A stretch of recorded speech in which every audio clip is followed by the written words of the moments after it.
Friends, ಎಲ್ಲರಿಗೆ ನಮಸ್ಕಾರ. ಕರ್ನಾಟಕ ಪರೀಕ್ಷಾ ಪ್ರಾಧಿಕಾರ ವತಿಯಿಂದ 27 ಅಕ್ಟೋಬರ್ 2024ರಂದು ಕಂಡಕ್ಟ್ ಮಾಡಲಾದಂಥ village administrative officer, that is VAO, ಈ ಒಂದು ಪತ್ರಿಕೆ ಪೇಪರ್ ಒಂದರ ಒಂದು ಪ್ರಶ್ನೆ ಪತ್ರಿಕೆಯನ್ನು ನಾವು ಏನು ಮಾಡೋಣಪ್ಪ, ಇಲ್ಲಿ ಇದನ್ನು ಸಾಲ್ವ್ ಮಾಡೋಣ. ಸೊ ಈ ಒಂದು ಕ್ವೆಶ್ಚನ್ ಪೇಪರ್ ನಿಮಗೆ ಮುಂಬರುವ ಒಂದು ವಿಲೇಜ್ ಅಡ್ಮಿನಿಸ್ಟ್ರೇಟಿವ್ ಆಫೀಸರ್ದು ಏನೊಂದು ಹೊಸ ನೇಮಕಾತಿ ಬರೋದಿದೆ, ಅದಕ್ಕೆ ತುಂಬ ಹೆಲ್ಪ್ಫುಲ್ ಆಗುತ್ತೆ. ಯಾಕೆಂದರೆ ಲಾಸ್ಟ್ ಇಯರಿಂದನೇ ಈ ಒಂದು ಅಂದರೆ ಲಿಖಿತ ಪರೀಕ್ಷೆಯಿಂದ ಏನಪ್ಪ ಒಂದು ನೇಮಕಾತಿಯನ್ನು ಮಾಡ್ತಾಯಿದ್ದಾರೆ. ಅದಕ್ಕಿಂತ ಮುಂಚೆ ಇರಲಿಲ್ಲ, ಲಾಸ್ಟ್ ಇಯರಿಂದ ಮಾಡ್ತಾಯಿದ್ದಾರೆ. ಅದಕ್ಕೆ ಈ ಒಂದು ಕ್ವೆಶ್ಚನ್ ಪೇಪರನ್ನು ನೀವು ಒಮ್ಮೆ ನೋಡಲೇಬೇಕು. ಯಾಕೆಂದರೆ ಯಾವ ರೀತಿ ಕ್ವೆಶ್ಚನ್ಗಳನ್ನು ಕೇಳ್ತಾರೆ ಏನಂತ ಎಲ್ಲ ಮಾಹಿತಿ ನಿಮಗೆ ಇಲ್ಲಿ ಸಿಗುತ್ತೆ. ಓಕೆ, ಟೋಟಲಾಗಿ 2 ಅವರ್ ಎಕ್ಸಾಮ್ ಇರುತ್ತೆ. ಓಕೆ, 120 ಮಿನಿಟ್ಸ್ ಇರುತ್ತೆ. Total number of questions 100, total maximum mark 100 ಅಂತ ಇರುತ್ತೆ. ಸೊ ಇಲ್ಲಿ ಎಲ್ಲ ಬೇಕಾದಂಥ ಟೈಮಿಂಗ್ಸ್ಗಳನ್ನು ಮತ್ತು ಕೆಲವೊಂದಿಷ್ಟು ಇನ್ಸ್ಟ್ರಕ್ಷನ್ಸ್ಗಳನ್ನು ಕೊಟ್ಟಿರ್ತಾರೆ, ನೋಡ್ಬೋದು. ಮತ್ತು ಈ ಪತ್ರಿಕೆ ಕನ್ನಡ ಮತ್ತು ಇಂಗ್ಲೀಷ್ ಈ ಎರಡೂ ಒಂದು ಭಾಷೆಯಲ್ಲಿ ಇರುತ್ತೆ. ಸೊ ಈಗ ಸ್ಟಾರ್ಟ್ ಮಾಡೋಣ. ಮೊದಲ ಪ್ರಶ್ನೆ, ಕೆಳಗಿನ ಹೇಳಿಕೆಗಳಲ್ಲಿ ಯಾವುದು ಸರಿಯಲ್ಲ ಅಂತ ಕೇಳಿದ್ದಾರೆ. ಸೊ ಇಲ್ಲಿ ಆಪ್ಷನ್ 1 ಏನಾಗುತ್ತೆ, ಇದು ಸರಿಯಲ್ಲ. ಸಾರ್ವಜನಿಕ ಲೆಕ್ಕಪತ್ರ ಸಮಿತಿಯು ರಾಜ್ಯಸಭೆ ಸದಸ್ಯರನ್ನು ಮಾತ್ರ ಒಳಗೊಂಡಿರುತ್ತದೆ. ಇದು ತಪ್ಪು, ಇದು ಸರಿಯಲ್ಲ. ಯಾಕೆ? ಸಾರ್ವಜನಿಕ ಲೆಕ್ಕಪತ್ರ ಸಮಿತಿ ಲೋಕಸಭೆ ಮತ್ತು ರಾಜ್ಯಸಭೆ ಈ ಎರಡೂ ಸದಸ್ಯರನ್ನು ಒಳಗೊಂಡಿರ್ತದೆ. ಅರ್ಥ ಆಯ್ತಾ? ಸೊ ಇದು ತಪ್ಪಾಗತ್ತಾ.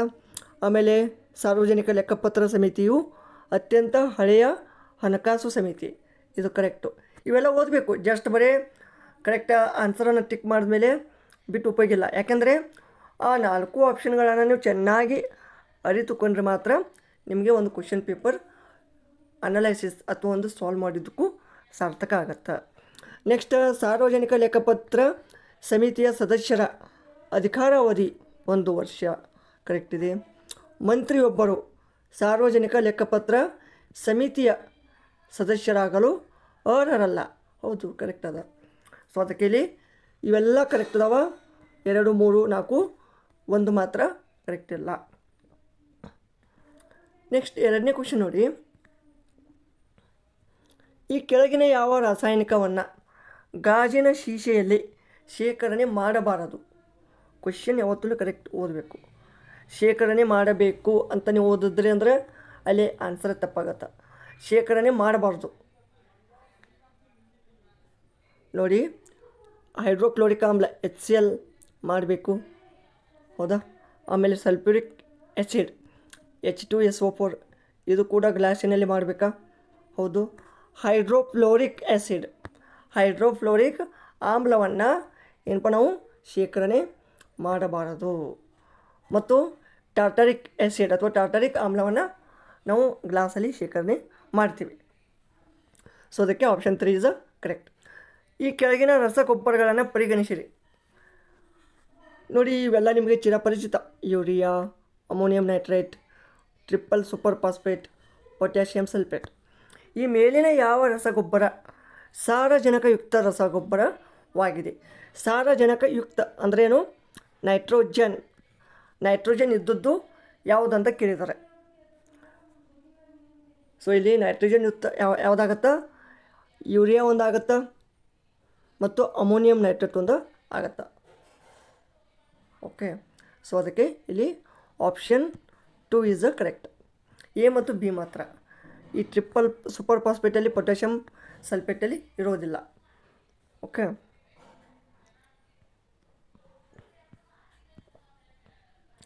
ನೆಕ್ಸ್ಟ್, ಈ ಕೆಳಕಂಡ ಹೇಳಿಕೆಗಳನ್ನು ಪರಿಗಣಿಸಿರಿ. ಹೇಳಿಕೆ 1 ಏನಿದೆ? ಹಾರ್ಮೋನುಗಳು ಇಂಟರ್ಸೆಲ್ಯುಲರ್ ಸಂದೇಶವಾಹಕವಾಗಿ ಕಾರ್ಯನಿರ್ವಹಿಸುತ್ತವೆ. ಹೇಳಿಕೆ 1. ಹೇಳಿಕೆ 2 ಏನು? ಹಾರ್ಮೋನುಗಳು ನಮ್ಮ ದೇಹದಲ್ಲಿ ಎಂಡೋಕ್ರೈನ್ ಗ್ಲ್ಯಾಂಡ್ಗಳಲ್ಲಿ ಉತ್ಪತ್ತಿಯಾಗುತ್ತವೆ. ಸೊ ಅದಕ್ಕೆ ಇಲ್ಲಿ ಹೇಳಿಕೆ 1 ಕರೆಕ್ಟ್ ಇದೆ, 2 ಕರೆಕ್ಟ್ ಇದೆ. ಅದಕ್ಕೆ ಇಲ್ಲಿ 2 ಹೇಳಿಕೆಗಳು ಸರಿಯಾಗಿವೆ. ನಮ್ಮ ಶರೀರದಲ್ಲಿ ಎಕ್ಸೋಕ್ರೈನ್ ಮತ್ತು ಎಂಡೋಕ್ರೈನ್ ಅಂತ ಗ್ಲ್ಯಾಂಡ್ಗಳಿರ್ತವೆ ಅಥವಾ ಗ್ರಂಥಿಗಳು. ಸೊ ಈ ಹಾರ್ಮೋನ್ಗಳಿಗೆ ಏನಂತೀವಿ ನಾವು, ಈ ಹಾರ್ಮೋನ್ಗಳು ನಮಗೆ ಏನಪ್ಪ, ಒಂದು ಫಾರ್ ಎಕ್ಸಾಂಪಲ್ ಇನ್ಸುಲಿನ್ ಹಾರ್ಮೋನ್ ಮತ್ತು ಅಡ್ರಿನಲ್ ಹಾರ್ಮೋನ್, ಅಡ್ರಿನಲ್ ಗ್ಲ್ಯಾಂಡ್ ಅದರಿಂದ ಒಂದು ಹಾರ್ಮೋನ್ ಉತ್ಪತ್ತಿ ಆಗುತ್ತೆ. ಮತ್ತು ರೀಪ್ರೊಡಕ್ಟಿವ್ ರಿಲೇಟೆಡು ಹಾರ್ಮೋನ್ಸ್ ಇರ್ತವೆ, ಆಕ್ಸಿಟೋಸಿನ್ ಹಾರ್ಮೋನ್. ಸೊ ಇವೆಲ್ಲ ಹಾರ್ಮೋನ್ಸು. ಸೊ ಇವೆಲ್ಲ ಏನಾಗ್ತವೆ, ಎಂಡೋಕ್ರೈನ್ ಗ್ಲ್ಯಾಂಡಲ್ಲಿ ಉತ್ಪತ್ತಿ ಆಗ್ತವೆ. ಅಂದರೆ ಇವು ಡೈರೆಕ್ಟ್ ಬ್ಲಡ್ಡಲ್ಲಿ ಸರ್ಕ್ಯುಲೇಟ್ ಆಗ್ತವೆ. ಅರ್ಥ ಆಯ್ತಾ? ಸೊ ಈಗ ಕ್ವೆಶ್ಚನ್ ನಂಬರ್ 4ಗೆ ಆಪ್ಷನ್ 1 ಈಸ್ ಕರೆಕ್ಟ್. ನೆಕ್ಸ್ಟ್ 5ನೇ ಕ್ವೆಶ್ಚನ್ ನೋಡಿ. ಕೆಳಗೆ ಕೊಟ್ಟಿರುವ ಯಾವ ಜೋಡಿಗಳಲ್ಲಿ ಗಾಜಿನ ವಿಧ ಮತ್ತು ಅದರ ಉಪಯೋಗಗಳು ಸರಿ ಹೊಂದಿರುತ್ತವೆ? ಗಾಜಿನ ವಿಧ ಮತ್ತು ಅದರ ಉಪಯೋಗ. ಫ್ಲಿಂಟ್ ಗ್ಲಾಸ್, ಇದನ್ನು ಕ್ಯಾಮ್ರಾ ಮಸೂರುಗಳಲ್ಲಿ ಅಥವಾ ಕ್ಯಾಮ್ರಾ ಒಂದು ಲೆನ್ಸ್ಗಳಲ್ಲಿ ಇದನ್ನು ನಾವು ಯೂಸ್ ಮಾಡ್ತೀವಿ. ಕರೆಕ್ಟ್ ಅದ. ಕ್ರೂಕ್ಸ್ ಗ್ಲಾಸ್ ಅಂತ ಅಂತೀವಿ ನಾವು. ಇವು ಗಾಗಲ್ಗಳಲ್ಲಿ ಅಥವಾ ಗಾಗಲ್ಗಳ ಲೆನ್ಸ್ಗಳ ತಯಾರಿಕೆಯಲ್ಲಿ ಇದು ಕೂಡ ಕರೆಕ್ಟ್ ಅದ. ಸೋಡಾ ಲೈಮ್ ಗ್ಲಾಸ್ ರಿಏಜೆಂಟ್ ಬಾಟಲುಗಳ ತಯಾರಿಕೆಯಲ್ಲಿ ಇದು ಕೂಡ ಕರೆಕ್ಟ್ ಅದ. ಸೊ ಅದಕ್ಕೆ ಇಲ್ಲಿ ABC 3 ಕರೆಕ್ಟ್.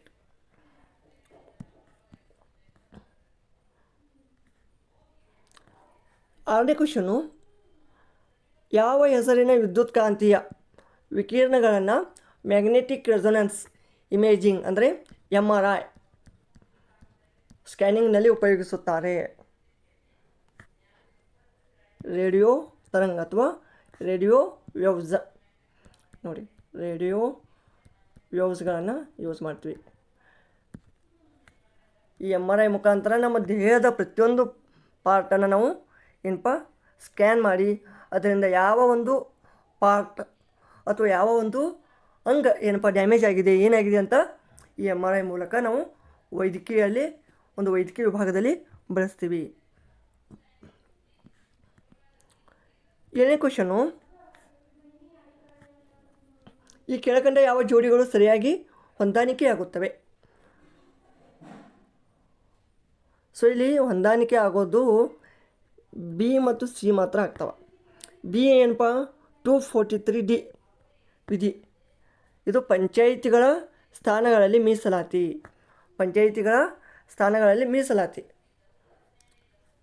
ಇದು ಆ್ಯಕ್ಚುಲಿ 243 ಏನದ, ಇದು ಗ್ರಾಮ ಪಂಚಾಯಿತಿ ರಿಲೇಟೆಡೇ ಮಾತಾಡ್ತದೆ ಜಾಸ್ತಿ. ಅದಕ್ಕೆ D ನೆನಪಿಟ್ಕೊಳ್ಳೋದು, D ಅಂದರೆ ಮೀಸಲಾತಿ. ಆಮೇಲೆ G 243G ಪಂಚಾಯತ್ನ ಅಧಿಕಾರ, ಪ್ರಾಧಿಕಾರ ಮತ್ತು ಜವಾಬ್ದಾರಿಗಳು.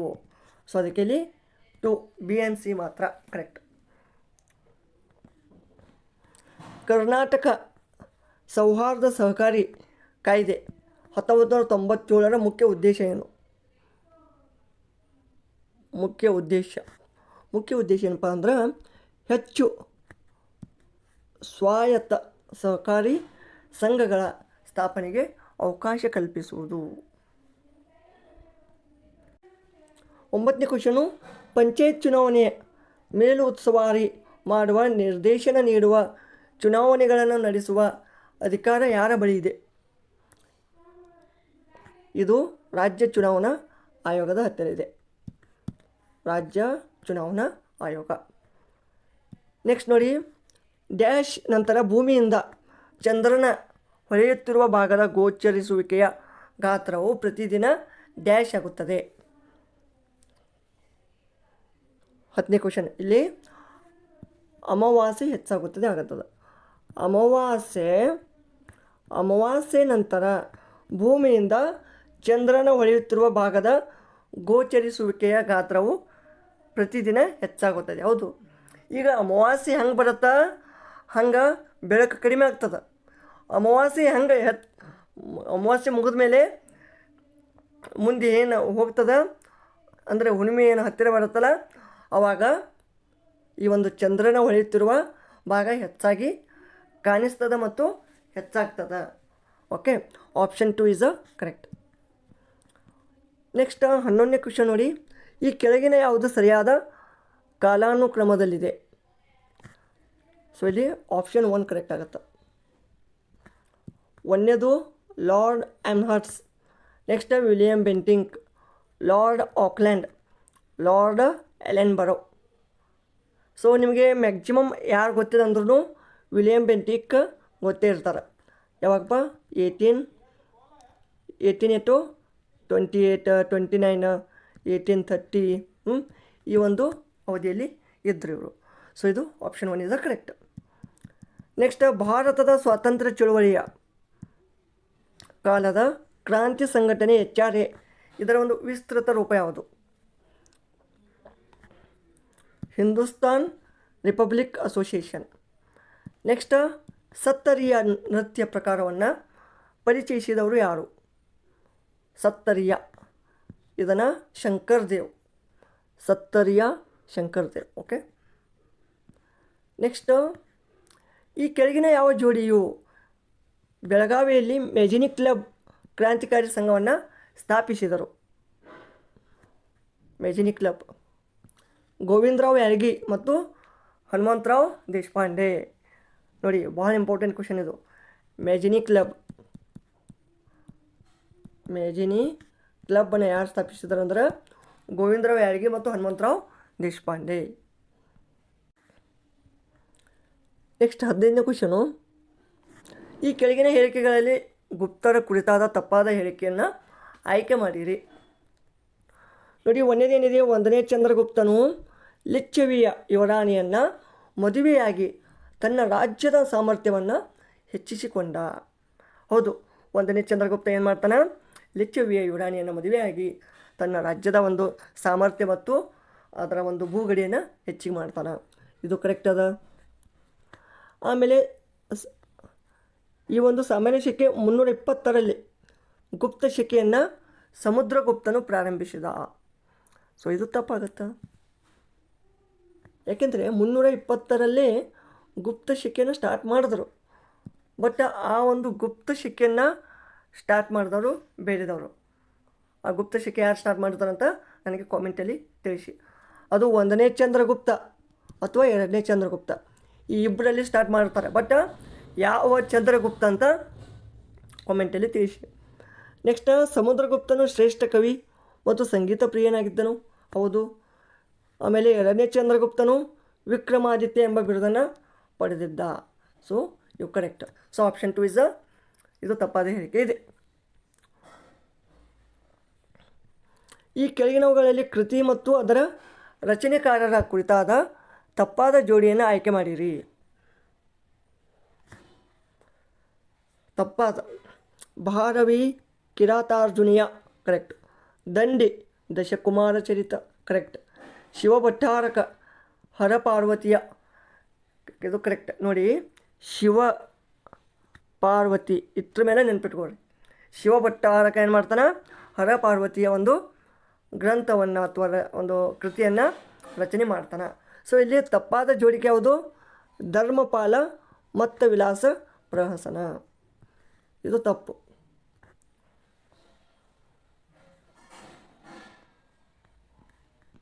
ನೆಕ್ಸ್ಟ್ 17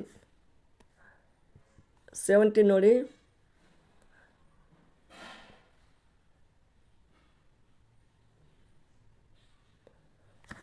ಪ್ರತಿಪಾದನೆ ಏನಿದೆ? ಇಲ್ತುಮಿಷನು ದೆಹಲಿಯ ಸುಲ್ತಾನರ ಮನೆತನದ ನಿಜವಾದ ಸ್ಥಾಪಕ. ಹೌದು, ದೆಹಲಿದ ಒಂದು ಸ್ಥಾಪಕ ಅಂತ ಕುತ್ಬುದ್ದೀನ್ ಐಬಕ್ ಬರ್ತಾನೆ, ಕುತ್ಬುದ್ದೀನ್ ಐಬಕ್ ಅಂತ. ಬಟ್ ನಿಜವಾದ ಸ್ಥಾಪಕ ಯಾರಪ್ಪ ಅಂದರೆ ಇಲ್ತುಮಿಷ್. ಇದು ಕರೆಕ್ಟ್ ಅದ. Option A is correct. But ಕಾರಣ ಏನದ? ಇಲ್ತುಮಿಷನು ಕುತ್ಬುದ್ದೀನ್ ಐಬಕನ ಮಗನಾಗಿದ್ದ. ಕಾರಣ ಒಂದಕ್ಕೊಂದು ಹೊಂದಾಣಿಕೆನೇ ಇಲ್ಲ. ಯಾಕೆಂದರೆ ಹೊಂದಾಣಿಕೆ ಇಲ್ಲ ಅಂದರೆ ಏನು? ಲಿಂಕ್ ಇಲ್ಲ. ಯಾಕೆಂದರೆ ಇಲ್ತುಮಿಷ ಕುತ್ಬುದ್ದೀನ್ ಐಬಕನ ಗುಲಾಮನಾಗಿದ್ದ. ಅದಕ್ಕೆ ಇದನ್ನು ಗುಲಾಮ ಸಂತತಿ ಅಂತ ಕರೀತಾರೆ. ಇಲ್ಲಿ ಗುಲಾಮ ಹೀಗೆಲ್ಲ ಬರ್ತಾರೆ. ಓಕೆ ನೋಡಿ, ಕುತುಬುದ್ದೀನ್ ಐಬಕ್, ಇಲ್ತಮಿಷ್, ಆಮೇಲೆ ಬಲ್ಬನ್, ಹೀಗೆಲ್ಲ ಬರ್ತಾರೆ. ಓಕೆ, ಸೊ ಈಗ ಇದು ತಪ್ಪು, ಅದಕ್ಕೆ ಇಲ್ಲಿ ಎ ಸರಿಯಾಗಿದೆ, ಆರ್ ತಪ್ಪಾಗಿದೆ. ನೆಕ್ಸ್ಟು, ಒಂದು ಮಗು RH ಫ್ಯಾಕ್ಟರ್ ಅಥವಾ RH ಅಂಶವನ್ನು ಹೊಂದಾಣಿಕೆಯಾಗದ ಕಾರಣ ರಕ್ತಹೀನತೆ ಮತ್ತು ಕಾಮಾಲೆಯಿಂದ ಬಳಲುತ್ತದೆ. ಅಂತಹ ಪರಿಸ್ಥಿತಿ ಯಾವಾಗ ಎದುರಾಗುತ್ತದೆ? ಅದು RH ನೆಗೆಟಿವ್ ರಕ್ತದ ಗುಂಪಿನ ಮಹಿಳೆ RH ಪಾಸಿಟಿವ್ ಪುರುಷನೊಂದಿಗೆ ವಿವಾಹ ಆದಾಗ. ಓಕೆ, ನೆಕ್ಸ್ಟ್ 19ನೇದು, 2 ಗಾಳಿ ತುಂಬಿದ ಬಲೂನ್ಗಳನ್ನು ಪರಸ್ಪರ ಉಣ್ಣೆ ಬಟ್ಟೆಯಿಂದ ಉಜ್ಜಿ ಚಾರ್ಜ್ ಮಾಡಿದ ಬಳಿಕ ಆ ಬಲೂನ್ಗಳನ್ನು ಪರಸ್ಪರ ಸನಿಹಕ್ಕೆ ತಂದ್ರೆ ಏನಾಗತ್ತೆ? ನೋಡಿ, ಆ ಒಂದಕ್ಕೊಂದು ಬಲೂನ್ಗಳನ್ನು ಉಜ್ಜಿ, ಓಕೆ ನೋಡಿ, ಆ 2 ತುಂಬಿದ ಬಲೂನ್ಗಳನ್ನು ಪರಸ್ಪರ ಉಣ್ಣೆ ಬಟ್ಟೆಯಿಂದ ಉಜ್ಜಿ ಸನಿಹಕ್ಕೆ ತಂದರೆ ಏನಾಗ್ತವೆ? ಅವುಗಳ ಚಾರ್ಜ್ಗಳು ಸದೃಶ್ಯವಾಗಿರುವುದರಿಂದ ಅವು ಪರಸ್ಪರ ವಿಕರ್ಷಿಸುತ್ತವೆ. ಅಂದರೆ ಒಂದಕ್ಕೊಂದು ಏನಾಗ್ತವೆ? ಹಿಂಗೆ ಅಟ್ರ್ಯಾಕ್ಟ್ ಆಗೋದು ಬಿಟ್ಟು ರಿಪೆಲ್ ಆಗ್ತವೆ. ವಿಕರ್ಷಣೆ, ಆಕರ್ಷಣೆ ಅಂದ್ರೇನು? ಅಟ್ರ್ಯಾಕ್ಷನ್. ವಿಕರ್ಷಣೆ ಅಂದ್ರೇನು? ರಿಪೆಲ್ ಅಥವಾ ರಿಪಲ್ಸನ್. ನೆಕ್ಸ್ಟ್ ಕ್ವಶನ್ ನೋಡಿ, ಇಲ್ಲಿ ಪಟ್ಟಿ ಎ ಮತ್ತು ಪಟ್ಟಿ ಬಿ ಇದು ಹೊಂದಿಸಿ ಬರೆಯಿರಿ ಅಂತ ಹೇಳಿದ್ದಾರೆ. ಸೊ ಇಲ್ಲಿ ಸ್ಪ್ರಿಂಗ್ ಬ್ಯಾಲೆನ್ಸ್ ಏನಾಗುತ್ತೆ? ಇದು ಆಪ್ಷನ್ 4 ಆಗುತ್ತೆ.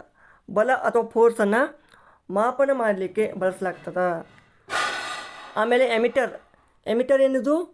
ವಿದ್ಯುತ್ ಪ್ರವಾಹವನ್ನು ಮಾಪನ ಮಾಡಲಿಕ್ಕೆ ಬಳಸಲಾಗ್ತದೆ. ಆಮೇಲೆ ಎಲೆಕ್ಟ್ರೋಸ್ಕೋಪ್ ಚಾರ್ಜ್ ಗುರುತಿಸಲು ಬಳಸಲಾಗ್ತದೆ.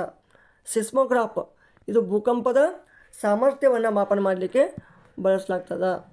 Option 2 is a correct answer. Next 21ನೇ ಕ್ವಶನ್ ನೋಡಿ,